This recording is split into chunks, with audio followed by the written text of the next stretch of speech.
সুন্দরবন গিয়ে কোথায়, কোথায় ঘুরলাম সেই ভিডিওটাও তো শেয়ার করতে হবে বলো?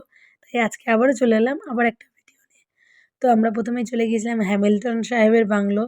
কিন্তু ভেতরে তেমন কিছু ছিল না দেখানোর মতন। তাই এইটুখানি তোমাদেরকে সাথে শেয়ার করলাম। তারপর চলে গিয়েছিলাম আমরা বেকন বাংলো।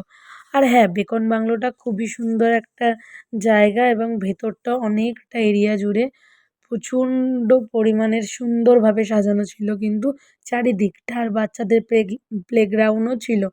আর হ্যাঁ, তোমরা আমার গলার আওয়াজটাকে একটু ইগনোর করো কারণ আমি প্রচুর মজা করেছি এবং তার জন্য আমার গলাটা পুরোপুরি ভেঙে গিয়েছে। আর তারপর আমরা আস্তে, আস্তে চলে গিয়েছিলাম ওই বেকন বাংলোর দিকে। আর হ্যাঁ, সামনেই কিন্তু বড়, বড় দুটো স্ট্যাচু ছিল। একটা রবীন্দ্রনাথ ঠাকুর এবং হ্যামিল্টন সাহেবের। তো তারপর আমরা আস্তে, আস্তে চলে গিয়েছিলাম সেই বেকন বাংলোর দিকে। আর হ্যাঁ, ভেবেছিলাম গিয়ে হয়তোবা অনেক কিছু দেখবো। ভেতরে কিন্তু যদিও বা ভেতরে কিছু ছিল না। নরমালি বাংলো বাড়িটাই ছিল। ভেতরের যে রুমগুলো সেগুলো পুরোপুরিই ফাঁকা ছিল। হ্যাঁ, কাঠের তৈরি একটা বাংলো বাড়ি এটাই সাজানো ছিল। আর তারপর সেই গার্ডেনের মধ্যে কিন্তু আমাদের যে ধামসা মাদল সেই স্ট্যাচুগুলোও ছিল তাদের সাথে। আর তারপরে সঙ্গে, সঙ্গে চলে গেছিলাম আমরা বোটে আর গিয়ে দেখলাম কিন্তু দুপুরের খাবার আয়োজন শুরু হয়ে গেছিল। মাছ ভাজা এবং চিংড়ি মাছের মালাইকারি কিন্তু রাঁধুনি দাদা আ তৈরি করা শুরু করে দিয়েছিল। আর তারপরে যাই হোক গিয়ে আবারও একটু বোটে বসে আমরা সবাই মিলে কিন্তু খুব মজা করছিলাম বোটের মধ্যে। আমরা একদম গান বাজনা করে মানে যারা, যারা ছিল তারাও কিন্তু আমাদের দিকে তাকিয়ে ছিল যে আমরা কত মজা করছিলাম। আর হ্যাঁ, তারপরে দেখলাম যে রান্না কিন্তু কমপ্লিট।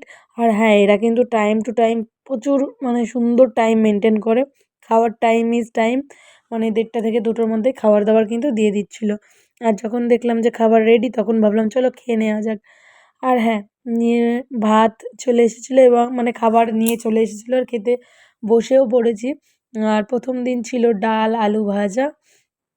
তা ভাবলাম যে একটু লেবু দিয়ে ডাল, আলু ভাজাটাকে খাই। আর যখনই এক গাল খেলাম সত্যি কেন বলবো টেস্ট অসাধারণ ছিল। আর তার সাথে কিন্তু ছিল পটল চিংড়ি।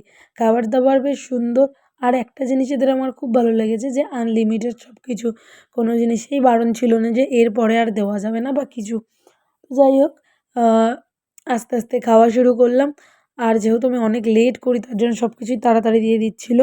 তারপর ছিল কিন্তু কাতলা মাছের কালিয়া এবং হচ্ছে চিংড়ি মাছের মালাইকারি। আর হ্যাঁ, ওরাও কিন্তু বুঝে গিয়েছিল যে আমরা প্রচণ্ড পরিমাণের মজা ওদের সাথে করছিলাম। তার জন্য বড়, বড় পিস এবং বড়, বড় মানে আমার পুরো মনে হচ্ছিল নিজের মতন নিজে চেয়ে, চেয়ে খাচ্ছিলাম। তো তারপরে চাটনি আর পাঁপড়। আর হ্যাঁ, তার খাওয়ার শেষেই কিন্তু আবার কিছুক্ষণ পর আমাদের দিয়ে দিয়েছিল একটা করে কমলা লেবু। তো যাই হোক খেতে, খেতে আবারও আমরা সেই সুন্দর মুহূর্ত দেখতে, দেখতে উম চলে যাচ্ছিলাম। তো যাই হোক এখন কিন্তু সূর্য আর কি ডুবে যাওয়ার সময়। আর এই দেখতে, দেখতে এই সুন্দর মুহূর্তটাকে আমি আজকের ভিডিও এতটুকুই থাক। ফিরবো আবার একটা অন্য ভিডিও নিয়ে। তো চলো সবাইকে টাটা। কেমন হলো ভিডিওগুলো প্লিজ জানিও।